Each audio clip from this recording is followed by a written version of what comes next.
লোকে বলে ভগবান নাকি নেই, না, যারা বলে ঈশ্বর নেই তারা 84 লক্ষ বার এখনো কমপ্লিট হয়নি।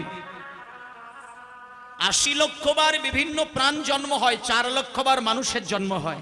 4 লক্ষ বার কমপ্লিট না হলে সেই ঈশ্বরের নাম শুনলে একটু থুতু ফেলে। এটা নিয়ে রাগারাগি করার দরকার নেই।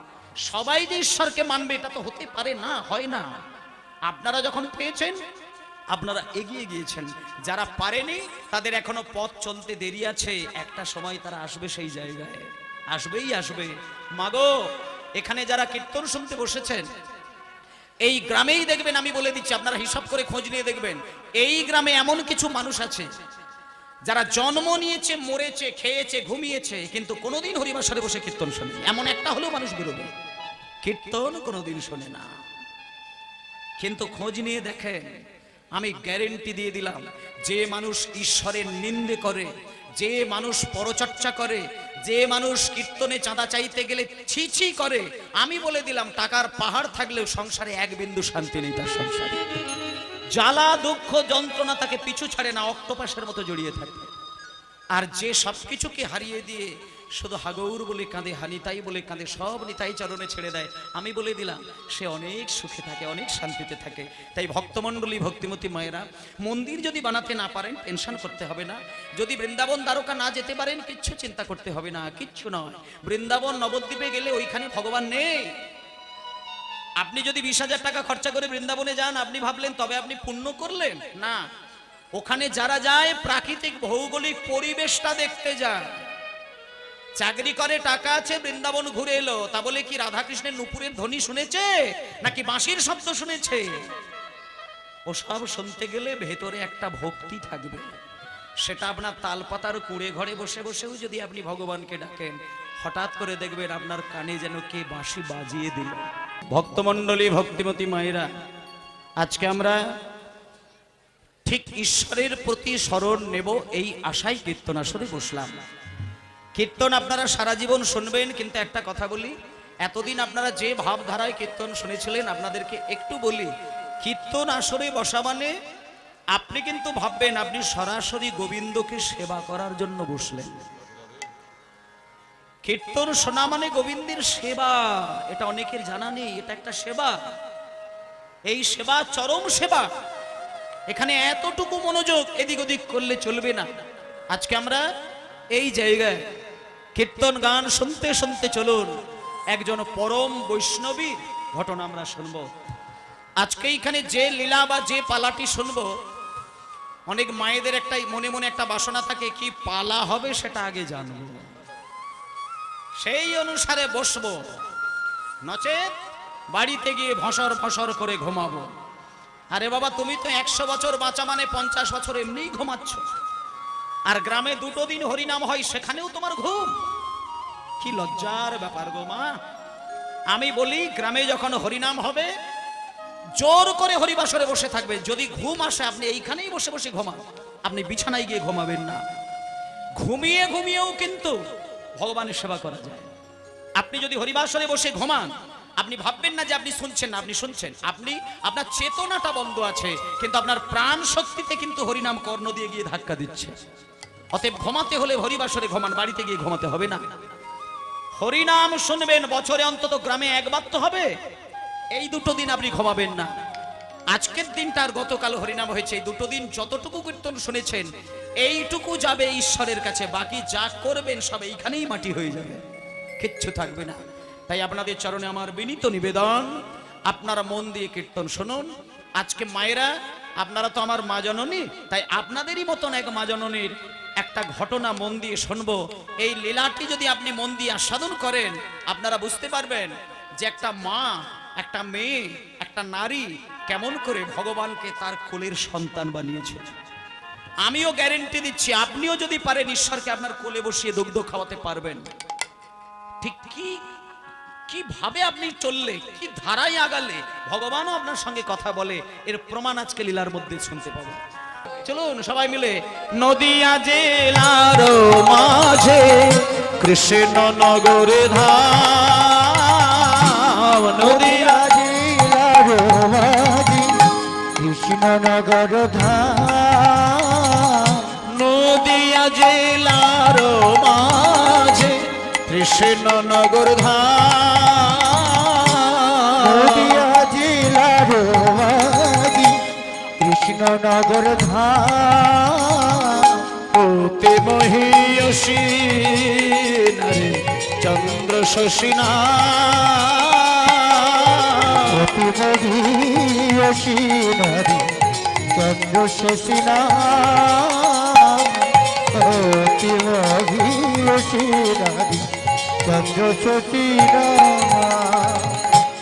জমিদারের কন্যা রূপে জন্ম লইল, জমিদারের কন্যা রূপী জন্ম লভিল, পিতা মাতার স্নেহ সাগরে বাড়িতে লাগিল, পিতা মাতার স্নেহ সাগরে বাড়িতে লাগিল। মায়েরা আজকে এইখানে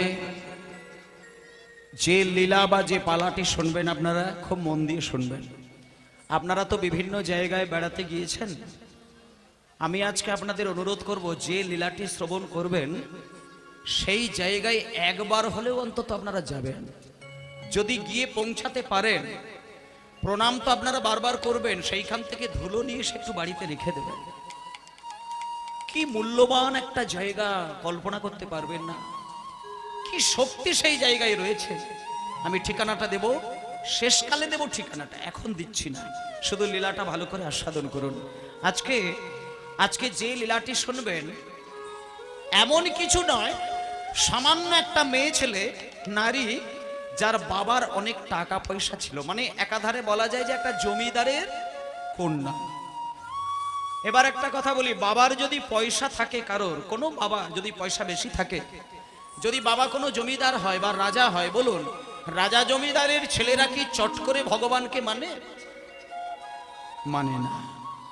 আপনার যদি শরীরে কোনো ব্যাধি হয়, আপনি কি দুম করেই মা কালীর কাছে হত্যে দিয়ে পড়ে থাকেন? যদি পকেটে পয়সা থাকে, পকেটে টাকার গরম থাকলে সে কিন্তু সহজে কিন্তু মন্দিরে যায় না।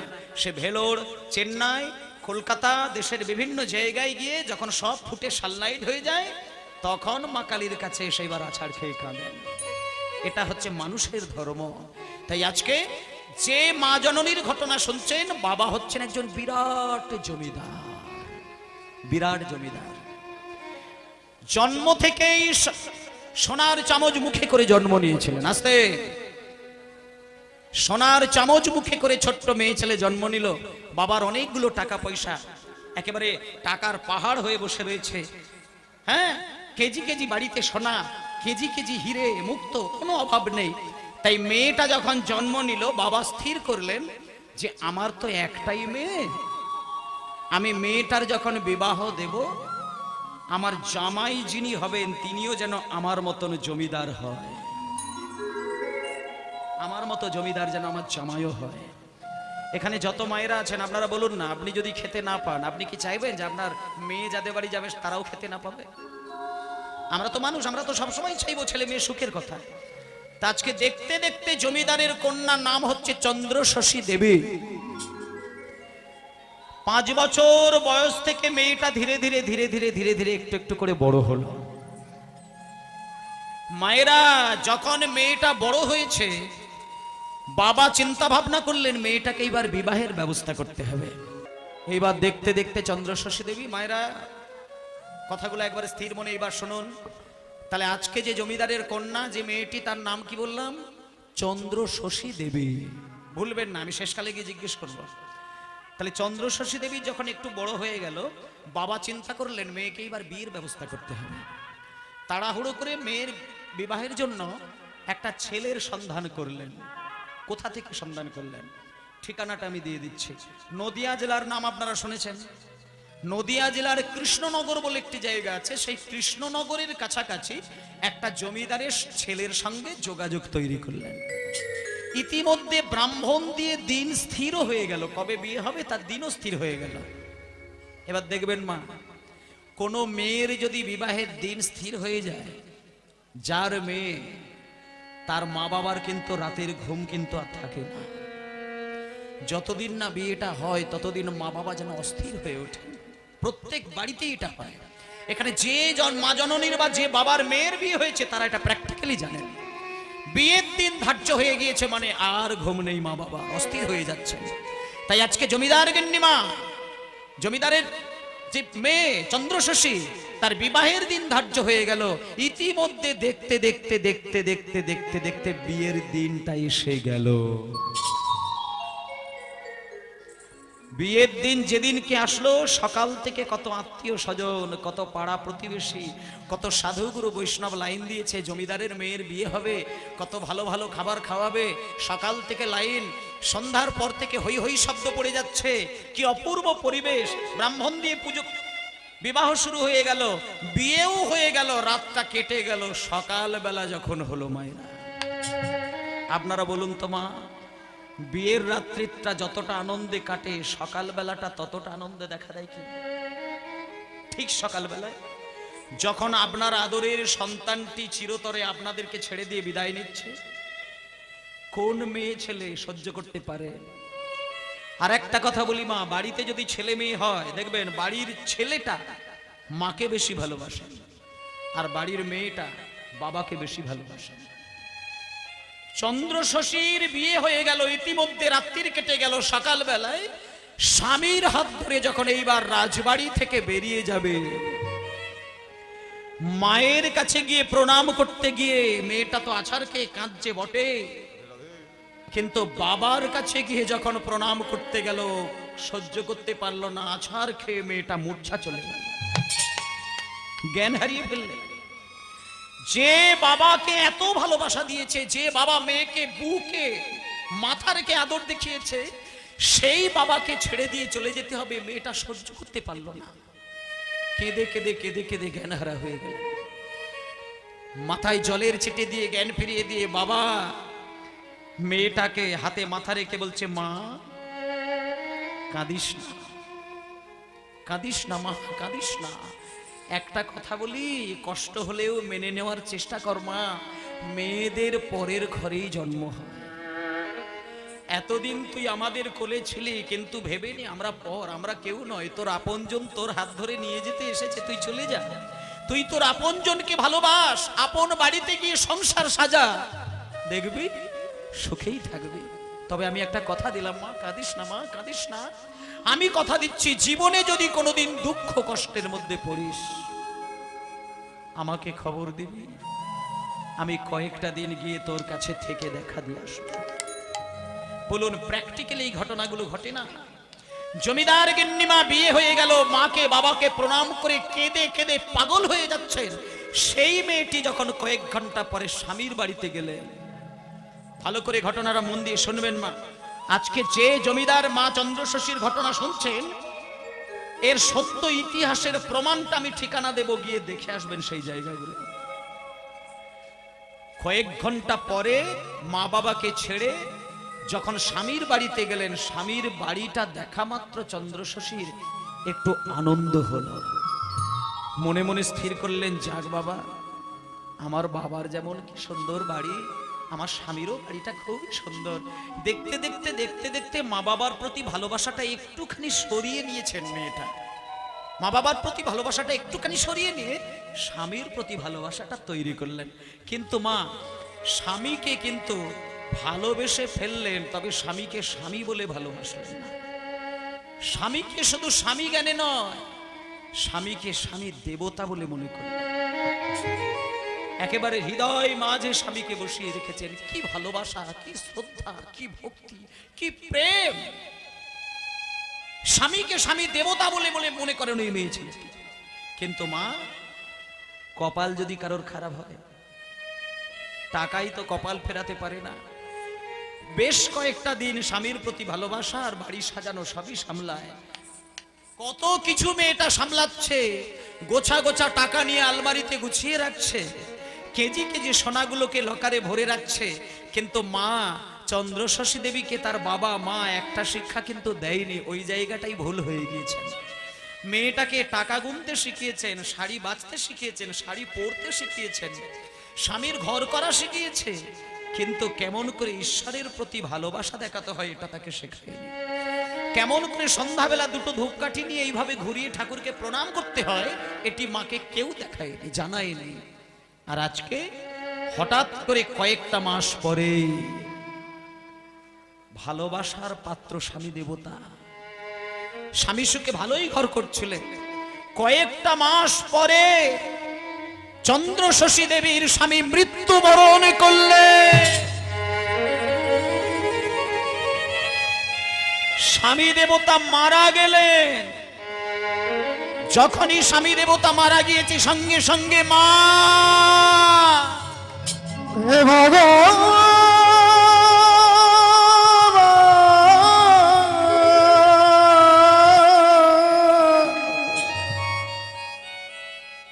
মার বাবার নাম ধরে মেয়েটি এত কাঁদছে। আসতে হঠাৎ করে বাবার কাছে খবর গেল যে জামাই মারা গিয়েছে। বাবা তো কাঁদতে কাঁদতে ছুটে এসে দেখছে মেয়েকে সামলানো যাচ্ছে না, এত কাঁদছে মেয়েটা, এত আছাড় কাছাড় খেয়ে কাঁদছে। বাবা সেই মুহূর্তে মেয়ের কান্না ভোলানোর জন্য মেয়েটাকে কোলে তুলে নিয়ে মাথাটাকে হাতে রেখে, মা কাঁদিস না, কাঁদিস না, কাঁদিস না, কাঁদিস না, আমি কথা দিচ্ছি তোর আবারও একটা জমিদারের সঙ্গে বিবাহ দেব। চন্দ্র শশী দেবী বললেন, বাবা এ তুমি কি বলছো, এ তুমি কি বলছো? যে হৃদয় সিংহাসনে আমি স্বামী দেবতাকে বসিয়ে রেখে ফেলেছি সেই হৃদয়ে মাঝে তো আমি দ্বিতীয় কোনোদিন কোনো পুরুষকে বসাতে পারবো না বাবা। আমি যতদিন বেঁচে থাকবো চোখ বন্ধ করলে আমার হৃদয় মাঝে এই স্বামী দেবতাই থাকবে। আমি দ্বিতীয় কোনো পুরুষকে আমি এখানে বসাবো না, আমি বিবাহ করব না। অল্প বয়সী মেয়ে স্বামীকে হারালো, কিন্তু এমন ভালোবেসে ফেলেছে হৃদয়ে আলো করে রেখে দিয়েছেন স্বামীকে। মেয়েটা বাবাকে পরিষ্কার জানিয়ে দিলেন, বাবা আমি যতদিন বেঁচে থাকব আমার হৃদয় সিংহাসনটা আমার এই স্বামীর জন্যই থাকবে। যখন স্বামীর কথা মনে পড়বে চোখ বন্ধ করলে আমার স্বামীকে আমার হৃদয়ে দেখবো, এখানে কোনো পুরুষকে আমি স্থান দেব না। বিবাহ করলেন না। দেখতে দেখতে কটা দিন পরে স্বামী শ্রাদ্ধের আয়োজন করেছেন চন্দ্র শশী দেবী, একা একাই বাড়িতে গিয়ে নিমন্ত্রণ দিচ্ছেন। শ্রাদ্ধ অনুষ্ঠান শুরু হয়েছে, এমন সময় একদল বৈষ্ণব, ভালো করে এইবার ঘটনাটা শুনবেন। স্বামীর শ্রাদ্ধযজ্ঞ শুরু হয়েছে, হাজার মানুষকে নিমন্ত্রণ দিয়েছেন, কিন্তু মা জননী একটা মারাত্মক ভুল করে ফেলেছেন, সেটা মা জানেনি। পাশের গ্রাম থেকে একদল বৈষ্ণব সকালবেলায় আসছেন মাকে ভুলটাকে সংশোধন করানোর জন্য। একদল বৈষ্ণব প্রভাতকালে ভজ গৌরাঙ্গ লহ গৌরাঙ্গ কহ গৌরাঙ্গের নাম রে, ভজ গৌরাঙ্গ লহ গৌরাঙ্গ কহ গৌরাঙ্গের নাম রে। সবাই বলো হরি হরি বল। কহ গৌরাঙ্গ লহ গৌরাঙ্গেরি নাম রে, ভজ গৌরাঙ্গ কহ গৌরাঙ্গ লহ গৌরাঙ্গের নাম রে। যে জানা গৌরাঙ্গ ভজে সে হয় আমার প্রাণ রে। গৌরাঙ্গ রাঙ্গ ভজি সে হয় আমার প্রাণ গো।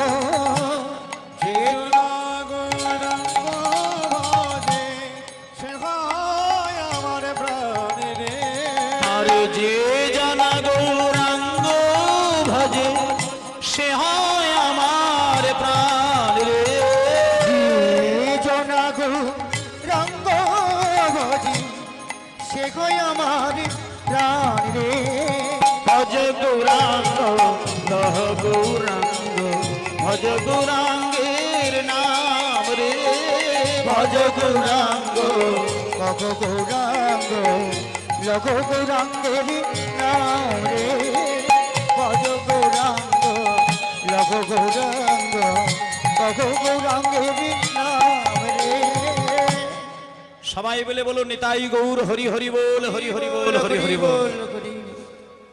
শ্রাদ্ধ অনুষ্ঠানে হাজার হাজার মানুষ বসেছে খাওয়া দাওয়ার জন্য, খেতে বসেছেন। শ্রাদ্ধ বাড়িতে তো নিমন্ত্রণ আমরা করি মায়েরা, তাই না? স্বামী মরে যাক, মা মরে যাক, বাবা মরে যাক, যেই মরুক না কেন শ্রাদ্ধ বাড়িতে পাড়া লোককে তো নিমন্ত্রণ আমরা দিই। দিতে হয়, এটা সবার নিয়ম। তা মা জননীও সেটাই করেছেন, সবাইকে নিমন্ত্রণ দিয়েছেন, ভালো ভালো খাবার দাবারের ব্যবস্থা করেছেন, কিন্তু মা জননী একটা কাজ কিন্তু করেনি। কোনটা সেটা দেখুন, শুনে নেন। একদল বৈষ্ণব এসে মায়ের কাছে গিয়ে দেখা দিয়েছেন, মা, ও মা, আপনি জমিদার গিন্নি মা? হ্যাঁ বাবা। আপনারা কে এসেছেন আমার দরজায়? আসলে মায়েরা, মা, আমরা ওই পাশের গ্রামের আমরা একদল বৈষ্ণব দল, আপনি যদিও আমাদের নিমন্ত্রণ দেননি, তবুও আমরা তো জমিদার গিন্নিমা, তো সেই জন্য আপনার ভালো চাই তো আমরা, সেই জন্য আপনার শ্রাদ্ধ অনুষ্ঠানে এসেছি, আপনার স্বামী শ্রাদ্ধে, শুধু একটা জিনিস জানানোর জন্য। ওমা, আপনার স্বামীকে আপনি প্রচন্ড ভালোবাসতেন, এটা আমরা খবর পেলাম। স্বামী শ্রাদ্ধ করেছেন স্বামীর আত্মার শান্তির জন্য, কিন্তু মা একটা কথা বলি, আপনি 1000 মানুষ কেন 1,00,000 মানুষকেও যদি পেট ভরে খাইয়ে দেন, আপনার স্বামীর আত্মা কিন্তু শান্তি পাবে না। আপনি যদি আজকে এই শ্রাদ্ধ যজ্ঞের মাঝখানে একটা মহামূল্যবান কীর্তন না করান, তাহলে আপনার স্বামীর আত্মা শান্তি পাবে না। তখন চন্দ্রশশী দেবী বলছে, বাবা, কীর্তন করান বলতে কীর্তনটা কি জিনিস? কীর্তন কি খায় না কীর্তন গায়ে মাখে? জমিদার গিন্নিমা তো কীর্তন টীর্তন বোঝেই না, তাকে তো ভগবান কি জিনিস সেটাই তো জানানো হয়নি, কীর্তনটা তো অনেক দূরের ব্যাপার। যখনই বলেছে কীর্তন করাননি কেন, তখন মা জননী বলছেন, বাবা, কীর্তনটা কি জিনিস? কই, আমি কোনোদিন কীর্তন কাকে বলে শুনি না তো। মা, আপনি কীর্তন শোনেন না? হাই সর্বনাশ! কীর্তন মানে হচ্ছে ভগবানের গান বাজনা। আপনি যদি শ্রাদ্ধের মাঝখানে একটু ভগবানের নাম, ভগবানের গান না করান, আমি বলে দিচ্ছি মা, স্বামীকে যতই ভালোবাসুন, স্বামীর আত্মা কিন্তু শান্তি পাবে না। সেই জন্য মায়েরা, আপনারা জানেন, দেখবেন হিন্দু বাড়ির যে কোনো শ্রাদ্ধের মাঝখানে কীর্তন হয় না, খোল করতাল বাজিয়ে হরিনাম হয় না, এইটাই কীর্তন। তাই আমি আপনাদের বলি, শ্রাদ্ধ বাড়িতে হরিনামের দলকে একটু গুরুত্ব দেবেন। এটা ভারতীয় সংবিধানে, একবারে আমাদের ধর্মের সংবিধানে বিধান রয়েছে যে হিন্দু বাড়িতে যদি কোনো শ্রাদ্ধ বাড়ি, শ্রাদ্ধ অনুষ্ঠান হয়, সেইখানে খোল করতাল বাজিয়ে বৈষ্ণবদেরকে দিয়ে একটু কীর্তন গাওয়াতে হয়। আমরা কিন্তু ভুল করি, 1000 মানুষকে খাওয়ানোর জন্য ইনভেস্ট করি, কিন্তু কীর্তন পারপাসে কিন্তু ব্যয় করি না। কিন্তু এখন থেকে বলে দিই বাবা, শ্রাদ্ধ বাড়িতে কীর্তনের পিছনে একটু সময়, একটু অর্থ, একটু ধ্যান দেবার চেষ্টা করবেন। তাতে দেখবেন যার উদ্দেশ্যে শ্রাদ্ধ হচ্ছে তার আত্মার শান্তি তো ওইখানেই হবে। এটা করাবেন, আমি বলে দিচ্ছি, সবাই করাবেন। এবার জমিদার গিন্নিমাকে যখনই বলেছেন যে কীর্তন না করালে স্বামীর আত্মা শান্তি হয় না, চন্দ্রশশী দেবী হাত জোড় করে বলছে, বাবা, আমি তো কীর্তন টীর্তন কিছু বুঝি না বাবা, আমি শুধু একটা জিনিসই জানি, আমার স্বামীর আত্মার শান্তির জন্য যা খুশি করতে লাগে আমি প্রস্তুত। যদি কীর্তন করাতে গিয়ে আমার 1,00,000 টাকা লাগে, আমি দেব, এই মুহূর্তে কীর্তনের ব্যবস্থা করব। মা জননী নির্দ্বিধায় কীর্তনের ব্যবস্থা করলেন। যারা পতিব্রতা নারী হয়, যারা স্বামীকে দেবতার মতোই ভালোবাসেন, স্বামীর জন্য অনেক কিছু করতে পারেন। একটা কথা বলি মা, সংসারের 1000 কাজের মধ্যে, 1000 ভুলের মধ্যে, ভালোবাসার মানুষকে একটু দুম করে একটা কথা ভুল ভাবে বলে ফেলেন। অনেক মা স্বামীকে 1000টা কথা বলতে গিয়ে একটা কথা ভুল বলেই ফেলেন, খেয়াল করে দেখবেন। কিন্তু এটাও খেয়াল করে দেখবেন, যদি কোনো মা জননী স্বামীকে দুম করে একটা ভুল করে ব্যথা দিয়ে কথা বলে ফেলেন, স্বামীর বুকে যদি ব্যথা লাগে, 1 ফোঁটা নয়নে জল যদি স্বামীর এসে যায়, 100 ফোঁটা নয়নের জলে রিটার্ন আসে স্ত্রীর নয়নে। এইটাই শুদ্ধ ভালোবাসার প্রেম, একেই বলে ভালোবাসা। যে মা পতিব্রতা নারী হয়, যে স্বামীর প্রতি ইহকাল পরকাল জাতি কুলমান সব দিয়ে স্বামীকে দেবতা করে মানে, সে স্বামীর চোখের জল নিতে পারে না, নিতে পারে না। ভালো যাকে বাসে তার দুঃখ সহ্য করা যায় না। চন্দ্রশশী দেবী স্বামীকে এত ভালোবাসেন, 1,00,000 টাকা খরচা করে দিয়ে কীর্তনের ব্যবস্থা করলেন। বললেন, বাবা, কীর্তনের ব্যবস্থা করুন, কীর্তনের যজ্ঞ করুন, আমি কীর্তন শুনবো, আমি কীর্তন করাবো, আমি স্বামীর আত্মার শান্তি চাই, স্বামীর আত্মার শান্তি চাই। কীর্তনের ব্যবস্থা করলেন। ইতিমধ্যে কীর্তনের যজ্ঞ শুরু হয়ে গেল। কীর্তনী আসলেন, আর যিনি কীর্তন গাইছেন তিনি মন দিয়ে মন প্রাণ দিয়ে তিনি কীর্তনের মধ্যে ডুবে গিয়েছেন। কিন্তু মায়েরা, আমি যেমন একটা জিনিস খেয়াল করেছেন, কীর্তনে আসরে আসার আগে আমার স্টাফ এসে গিয়েছিল, আমি পরে এলাম, এটাই নিয়ম। তা জমিদার গিন্নিমার বাড়ির উঠোনেতে কীর্তন শুরু হয়ে গেছে, ফুলের বাসর সাজিয়েছেন, সম্প্রদায় এসে গিয়েছেন। কীর্তনিয়া আসার আগে জমিদার গিন্নিমাকে প্রণাম করতে গিয়েছেন। প্রণাম করতে গিয়ে বলছেন, ওমা একটা কথা বলবো, আপনি কিছু মনে করবেন না, আপনি জমিদারের স্ত্রী ছিলেন, আপনার সম্মান অনেক উঁচুতে, কিন্তু একটা কথা বলি, আপনার স্বামীর শ্রাদ্ধে কীর্তন হাজার মানুষ শুনুক না, কিন্তু আপনি যদি সেখানে না বসে কীর্তন শোনেন, আপনার স্বামীর আত্মা শান্তি পাবে না। আপনি শুনবেন, চলুন। চন্দ্রশশী দেবী কথা দিয়ে দিলেন, বাবা স্বামীর আত্মার শান্তির জন্য যদি আমাকে বসে কীর্তন শুনতে হয়, তুমি যতক্ষণ কীর্তন গাইবে আমি চোখ বন্ধ করে একভাবে কীর্তন শুনে যাব। যে মেয়েটা কোনোদিন কীর্তন শোনে না, দেখো নীরবে মাথা নিচু করে সামনে বসে কীর্তন শুনছে, শুধু স্বামীর শান্তি চায়, আর সে কিচ্ছু চায় না। আর যিনি কীর্তনিয়া, তিনি উদার্ত কণ্ঠে সা সা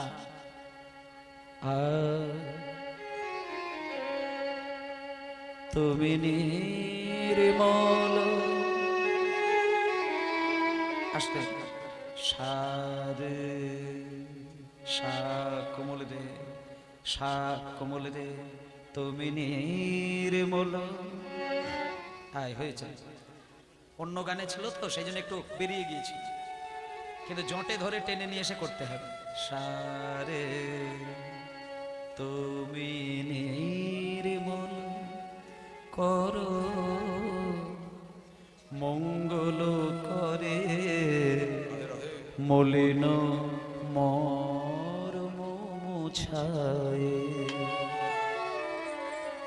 এই গানটা কয়েকজন বাবা আমাকে অনুরোধ করেছেন যে এই গানটা একটুখানি গাইবেন, আর এই গানটা যেন সত্যিই যেন ভক্তের মনের একটা ব্যথার খবর। মানে এই গানটা গাওয়া মানে সত্যি হরিবাসরের একটা একবারে যুক্তিযুক্ত গান।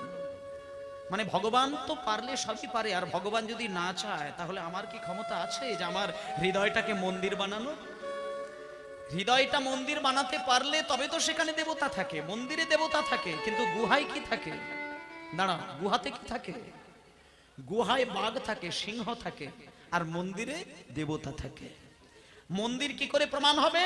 যেখানে প্রদীপ জ্বলে, যেখানে ধূপ জ্বালানো হয়, যেখানে ঘন্টা বাজানো হয়, সেটা গুহা নিশ্চয়ই হবে না। গুহাতে কেউ ধূপ দিতে যায়? গুহায় কেউ প্রদীপ জ্বালায়? গুহায় ধূপ ধুনো দেয় না, একমাত্র মন্দিরে দেওয়া হয়। যে মন্দিরে ধূপ ধুনো প্রদীপ নিয়মিত সকাল সন্ধ্যে জ্বালানো হয় সেটা হবে মন্দির। আর যেখানে ধূপ ধুনো পড়ে না, যেখানে ভগবানের নাম হয় না, যেখানে কোনোদিন আলো জ্বালানো হয় না, সারা জীবন অন্ধকার থাকে, সেটাকে বলা হয় গুহা। তাই আমাদের এই হৃদয়টা মাঝে মাঝে প্রদীপ জ্বালাতে হবে। কিসের প্রদীপ? জ্ঞানের প্রদীপ। মাঝে মাঝে ঘন্টা নাড়াতে হবে। কিসের ঘন্টা? কৃষ্ণ নামের ঘন্টা। মাঝে মাঝে কৃষ্ণ নামের মন্ত্র দিতে হবে, তাহলে প্রদীপ জ্বলে উঠবে, সেখানে ভগবান থাকবে। আর তখনই বলতে হবে, তুমি নির্মল করো, মঙ্গল করে মলিন মর্ম মুছায়। তুমি নির্মল হরি হরি মঙ্গল করে মলিন মর্ম মুছায়। তব পূর্ণ কিরণ দিয়ে জাগ মোর মোহ কালে মাধু চায় মলিন মর্ম। তুমি নির্মল করো মঙ্গল করে মলিন মর্ম মুছায়। তুমি নির্মল করো মঙ্গল করে মলিন মর্ম মুছায়। এই গানটির লেখক হচ্ছে রজনীকান্ত সেন। বলছে তুমি নির্মল করো। নির্মল করো মানে কি? একেবারে শব্দ টু শব্দ মানে তুমি নির্মল। নির্মল মানে পরিষ্কার। নির্মল করো, পরিষ্কার করো। মঙ্গল করে, মঙ্গল করে মানে কর মানে হাত, কর মানে হাত, হাত দিয়ে তো পরিষ্কার করে। তাই ঈশ্বরকে বলছে, হে ঈশ্বর, তোমার ওই মঙ্গলময় হস্ত দ্বারা আমার জীবনের সমস্ত কালিমা তুমি ধুয়ে মুছে পরিষ্কার করে দাও। আর মঙ্গলময় কালিমা পরিষ্কার করে আমার হৃদয়ের দরজা খুলে তুমি একবার আমার দরজার সামনে দাঁড়িয়ে তোমার ওই আলো দিয়ে আমার হৃদয় মন্দিরটাকে আলোকিত করে দাও। ওই যে বলছে পূর্ণ কিরণ, তোমার পূর্ণ কিরণ আলো দিয়ে যাগ মোর মোহ কালে মা ঘুচায়ে, নিতাই গৌর রামানন্দে হরি বল। করো মঙ্গলকারী হরি নমার মোছাই, তবে নির্মল করো মঙ্গলকারী হরি নমার মোছাই। লক্ষ শূন্য লক্ষ বাসনা ছুটিছে গভীর আধারে, জানি না কখন ডুবে যাবে অকুল গরল পাথারে। লক্ষ শূন্য লক্ষ বাসনা ছুটিছে গভীর আধারে, আস্তে জানি না কখন ডুবে যাবে কোন অকুল গরল পাথারে। আমাদের তো একটা লক্ষ্য থাকে জীবনে, সবার জীবনে দেখবেন একটা লক্ষ্য রয়েছে, হয় ছেলেকে ডাক্তার করব, নয় মেয়েকে মাস্টার করব, আমি একটা বড় বাড়ি বানাবো, এইখানে 10 কাঠা জায়গা কিনবো, এইখানে একটা দোকান বানাবো। একটা লক্ষ্য নিয়েই কিন্তু মানুষ চলে, লক্ষ্যের বাইরে কোনো মানুষ চলে না। কিন্তু মানুষ যতই লক্ষ্য কামনা বাসনা থাকুক না কেন, সমস্ত লক্ষ্যটা শেষের দিনে গিয়ে যেন দেখা যায় শূন্য হয়ে যায়। লক্ষ্য শূন্য আর লক্ষ্য বাসনা। আমার বাসনা তো একটা নয়, বাসনা অনেক। আমি একটা বাড়ি করেছি মানে ওখানেই শেষ হতে পারি না। আমি 1 বিঘে জমি কিনে নিয়েছি মানে ওখানেই আমি নিজেকে দাঁড়াতে পারি না। আমি একটা দোকান করে ফেলেছি মানে ওইখানেই আমি স্টপ হতে পারি না। আমার বাসনা হাজার দিকে ছুটছে, এটা করব, ওটা করব, সেটা করব, সেটা যাব, এটা যাব। এই যে লক্ষ্য বাসনা, এগুলো কেন হচ্ছে আর এর ফলে কি হয়? বলছে লক্ষ্য শূন্য লক্ষ্য বাসনা ছুটিছে গভীর আধারে। ওমা, এত এত বাসনা সব অন্ধকার হয়ে যাবে একটা দিন। শেষের দিনে গিয়ে দেখবে জানি না কখন ডুবে যাবে কোন অকুল গরল পাথারে। গরল মানে বিষ, পাথার মানে সমুদ্র। শেষের দিনে আমি গিয়ে দেখবো আমার যত যত কামনা বাসনা লক্ষ্য সবই একটা বিষের সাগরে আমাকে ডুবিয়ে দিল। তাই দেখুন গানের মধ্যে বললেন লক্ষ শূন্য লক্ষ বাসনা ছুটিছে গভীর আধারে, জানি না কখন ডুবে যাবে অকুল গরল পাথারে। বিশ্ব বিপদ হন্তা তুমি দাঁড়াও রুধিয়া পন্থা, তবু শ্রীচরণ তলে নিয়ে সমর মত বাসনা গুছায়ে। হরি হরি হরি হরি নির্মল কর মঙ্গলকারী হরি নমার মোছাই, নির্মল কর মঙ্গলকারী